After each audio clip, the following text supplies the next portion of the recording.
ही तो दैवी राजस्थान के मालिक थे। अब देखो यहाँ कितने अनेक राजाएं हैं, इसलिए यहाँ नाम रखा है राजस्थान। अभी ये तो है पंचायती राज। तुम अभी पुरुषार्थ कर रहे हो महारानी महाराजा बनने का, परंतु वो सारे विश्व का ड्रामा प्लान अनुसार ऐसे ही हुआ था। पहले स्वर्ग था, जो फिर ड्रामा चक्कर अनुसार पूरा चक्कर लगाकर नर्क बनता है। अभी फिर तुम नापाक से पाकिस्तान में जाकर राज करने का पुरुषार्थ कर रहे हो। बाबा कहते हैं इसके लिए तुम्हारी ये पढ़ाई कोई मुश्किल नहीं है, ये तुम्हारी पढ़ाई बड़ी सिंपल है, कितनी सहज। केवल अल्लाह और बे को याद करना है और बाबा कोई तकलीफ नहीं देते हैं। बाप कहते हैं बच्चे माम एकम याद करो तो तुम्हारे विक्रम विनाश हो जाएंगे। राजाई को याद करते रहो तभी तो तुमको राजाई मिलेंगी। जैसे वो मिसाल बताते हैं, कहीं सुनाते होंगे सत्संगों में कि सिखाया जाता है मैं भैंस हूँ मैं भैंस हूँ, तो ऐसा करते करते वो विश्वास किया और भैंस बन गया। जो बाबा बताते थे कि बोला इस दरवाजे से निकलो तो कहते मैं भैंस हूँ, कैसे निकल सकता हूँ। बाबा कहते हैं ये बात तो सत्य नहीं है। तुम आत्मा कहती हो, तुम अभी क्या कहते हो? अभी हम विष्णु बनेंगे। कैसे बनेंगे? बाप कहते हैं बच्चे मुझे याद करो और विष्णुपुरी को भी याद करो।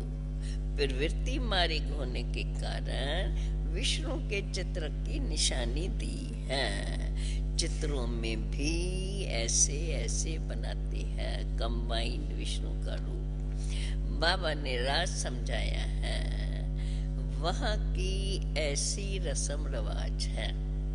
फिर वह लक्ष्मी नारायण विष्णु का रूप अर्थात लक्ष्मी नारायण कंबाइंड रूप है।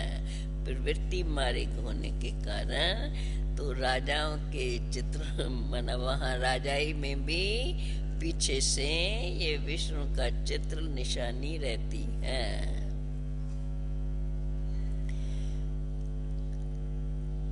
वहाँ की ऐसी रस्म रवाज है, बाप ने आके तुमको ये राज समझाया है। फिर वही लक्ष्मी नारायण कंबाइंड रूप विष्णु, जो फिर वही लक्ष्मी नारायण चक्कर लगा करके पूरे ड्रामा में फिर ब्रह्मा सरस्वती व जगत पिता और जगत अम्बा बनते हैं, जो हम सब वो देख रहे हैं अभी आंखों से। ब्रह्मा को ही तो कहते हैं ग्रेट ग्रेट ग्रैंडफादर, और शिव बाबा को कहेंगे केवल फादर। वो सभी आत्माओं का बाप है और सभी आत्माएं आपस में ब्रदर्स हैं। ग्रेट ग्रेट ग्रैंडफादर तो मनुष्य भी बनते हैं ना, क्योंकि ब्रह्मा बाबा तो मनुष्य रूप में ही है। तो अब देह अभिमान निकाल करके आत्म अभिमानी बनना है। आत्म अभिमानी कौन बनाते हैं? कोई भी आत्म अभिमानी नहीं बना सकते, परमात्मा ही आकर के आत्म अभिमानी बनाते हैं। अब यहाँ तुमको डबल लाइट है। डबल लाइट कौन सी? नॉलेज है। एक तो नॉलेज भी है और आत्म अभिमानी भी बनते हो। आत्म अभिमानी बन करके बाप को भी याद करते हो, क्योंकि बाप से तुम्हें वर्षा लेना है। देवताओं ने पुरुषार्थ करके पास्ट जन्म में, देवताओं ने पुरुषार्थ करके पास्ट जन्म में पुरुषार्थ करके बाप से वर्षा लिया है। तो देवताओं को वास्तव में याद करने की दरकार नहीं है। देखो बाप तुमको कितना क्लियर समझा रहे हैं, फिर से तुम्हें स्मृति दिला रहे हैं। तो ये बाप बच्चों को नई नई पॉइंट सुनाते हैं, जो बच्चों को अच्छी रीत से बुद्धि में धारण करनी है। बाबा कहते हैं युक्तियां तो बहुत मिलती रहती हैं, अब पहले पहले बुद्धि में ये बिठाओ कि ऊंचे ते ऊंचा स्थान कौन सा है। कौन सा है ऊंचे ते ऊंचा स्थान? निर्वाण धाम, जिसको परम धाम भी हम कहते हैं। हम आत्माएं, ये किस लिए बाबा कह रहे हैं कि याद करो इसी प्रकार से आत्म अभिमानी बनने के लिए। ऊंचे ते ऊंचा स्थान है निर्वाण धाम। हम आत्माएं निर्वाण धाम के निवासी हैं। तो परमात्मा भी जो निर्वाण धाम अथवा परम धाम के निवासी हैं, वो है ऊंचे ते ऊंच। उनका स्थान भी है ऊंच ते ऊंच। गाया जाता है ऊंचा तेरा नाम है, ऊंचा तेरा धाम है, ऊंचे तेरे काम है। तो उनकी महिमा भी ऊंचे ते ऊंची है। और वही ऊंचे ते ऊंचा बाप फिर से भारत में आया है। तब तो उनका यादगार बना है, भारत में आया था, उनका यादगार बना है। और अब भी फिर भारत में ही आया है, जिसका कोई नाम रूप नहीं। मानते हैं न सर्वव्यापी है। अब अगर जिसका कोई नाम रूप ही नहीं, तो वो चीज आएंगी कहाँ से जो उनको पूजेंगे? ये पूजते भी है, पहले आया ना, जिसकी पूजा करते हैं, मंदिर बनाते हैं और फिर कहते हैं कि उसका कोई नाम रूप नहीं है, वो नाम रूप से न्यारा है। तो परमात्मा को नाम रूप से कहना ये तो अज्ञान है बड़ी भूल। देखो शिवरात्रि पर भारत में पूजा करते हैं, मनाते हैं। भारतीय प्राचीन सत्युग था, अब नहीं है। तो जरूर यह सत्युग किसने स्थापन किया? बाप ने ही तो आकर के सत्युग की स्थापना की होंगी। अगर बाप ने आकर के सत्युग की स्थापना की, जहाँ सदा सर्व सुख थे, फिर दुख कौन देता है? कब से शुरू होता है? ये बात कोई जानते नहीं। बाप भी आकर के बताते हैं।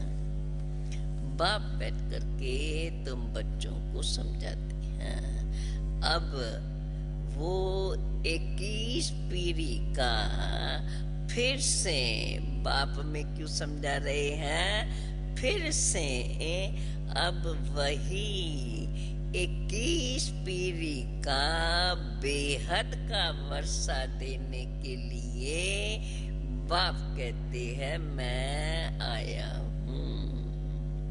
तुमने ही तो कल्प कल्प ये पुरुषार्थ किया है। बेहद सुख का वर्षा बेहद के बाप से लिया था और अब फिर लेना है, जबकि अब तुम्हारा ये अंतिम जन्म है।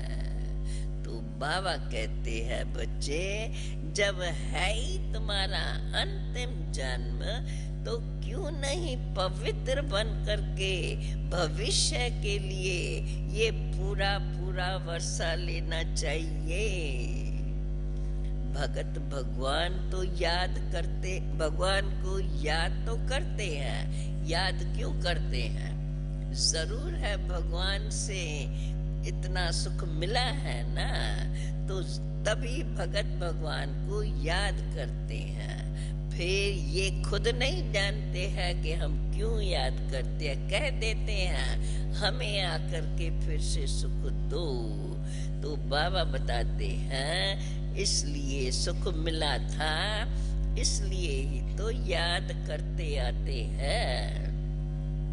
भगवान ही है जो आकर के पतितों को पावन बनाते हैं। इसलिए भगवान को गाते हैं, हे पतित पावन सदगति दाता, नर से नारायण बनाने वाला और कोई तो बना नहीं सकते। सतयुग में फट से लक्ष्मी नारायण का राज्य होता है, तो जरूर कहेंगे ना, तो पिछले जन्म में पुरुषार्थ किया है, तभी तो सतयुग होने से ही उसको राज्य मिलता है। इसलिए अब फिर से बात तुम्हें पुरुषार्थ करा रही है, भविष्य में ऐसा पद पाने के लिए। पतित दुनिया के अंत में ही बाप आकर के पावन बनाते हैं। जरूर अंत में ही तो आके बनाएंगे, तभी तो आज सतयुग में तुम ऐसा ऊंच पद पाएंगे। वो है वाइसलेश्वर। फिर धीरे धीरे कलाएं कमती होती जाती है। अब तो है विश्वेश्वर। अब बाप कहते हैं बच्चे, इन 5 विकारों का दान दो और पवित्र बनो। याद भी करो और पवित्र भी बनो। Be holy and be Rajyogi. गृहस्थ व्यवहार में रहते एक शिव बाबा को याद करो, और कब किसको याद किया तो व्यभिचारी बन कहे जाएंगे। भक्ति मार्ग में ग्रस्त व्यवहार में रहते भी, भक्ति मार्ग में ग्रस्त व्यवहार में रहते भी कब किसी को याद करते रहते हैं, तो वह तो व्यभिचारी याद कही जाती है। और फिर वे पवित्र भी नहीं रहते हैं। इसलिए बाप कहते हैं भल ग्रस्त व्यवहार में रहो, परंतु याद मुझ एक को ही करो। ये अंतिम जन्म मेरे नाम पर कमल फूल समान पवित्र बन सिर्फ मुझे ही याद करते रहो। ये एक जना तुम मेरे मददगार बनो। जो मदद करेंगे बाप को, वे ही तो बाप से यह ऊंच वर्षा पाएंगे। तो अब तुम हो गए खुदाई किस्मतगार।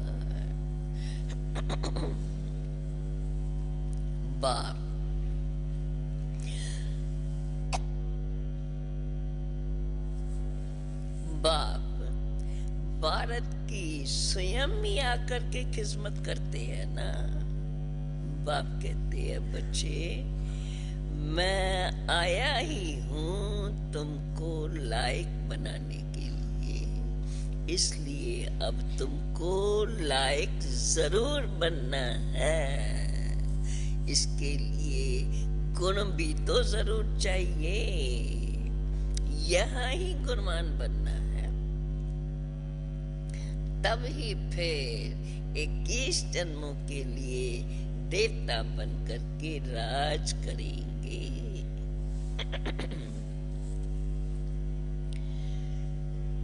बाबा ने समझाया है, फिर कैसे मनुष्यों को क्या क्या समझाओ इन्हीं बातों पर।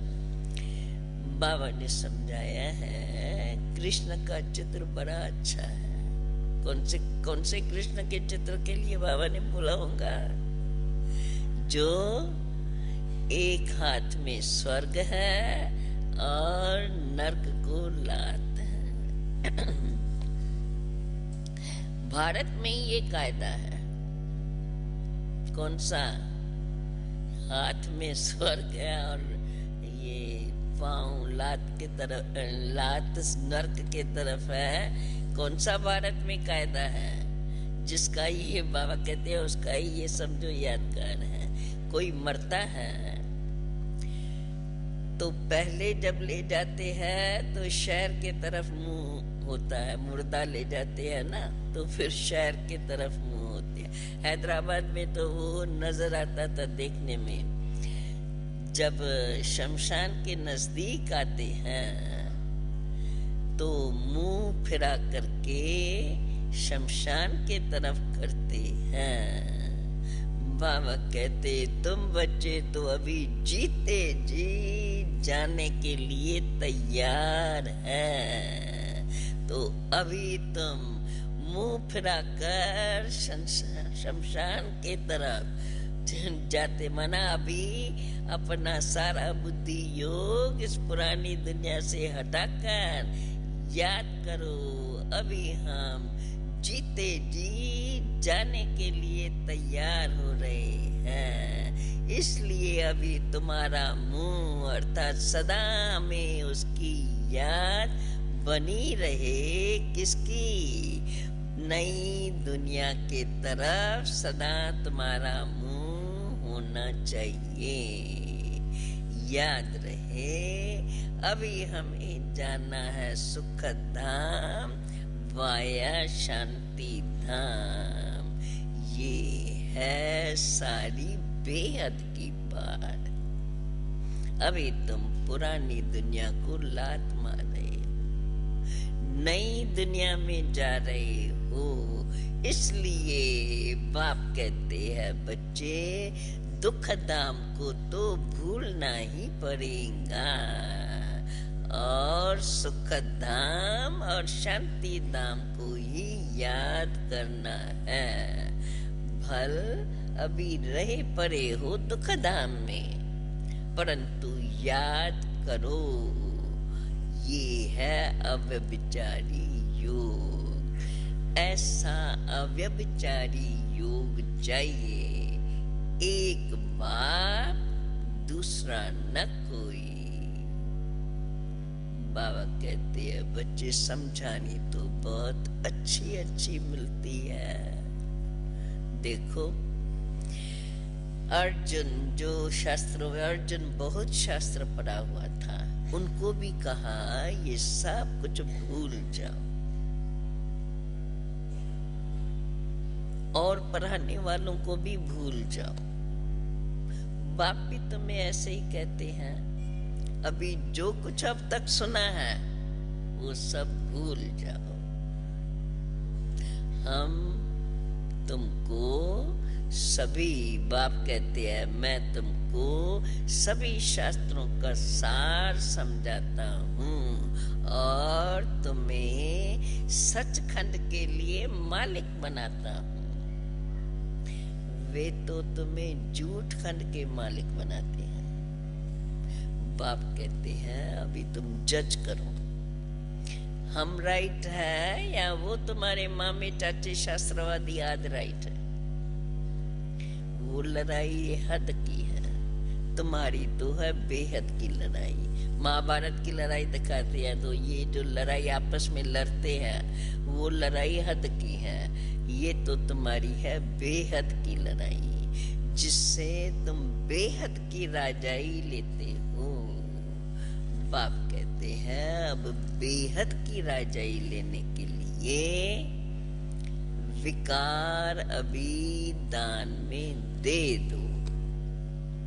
अगर अभी पुरुषार्थ नहीं करेंगे तो बहुत बहुत पश्चाताप करना पड़ेगा।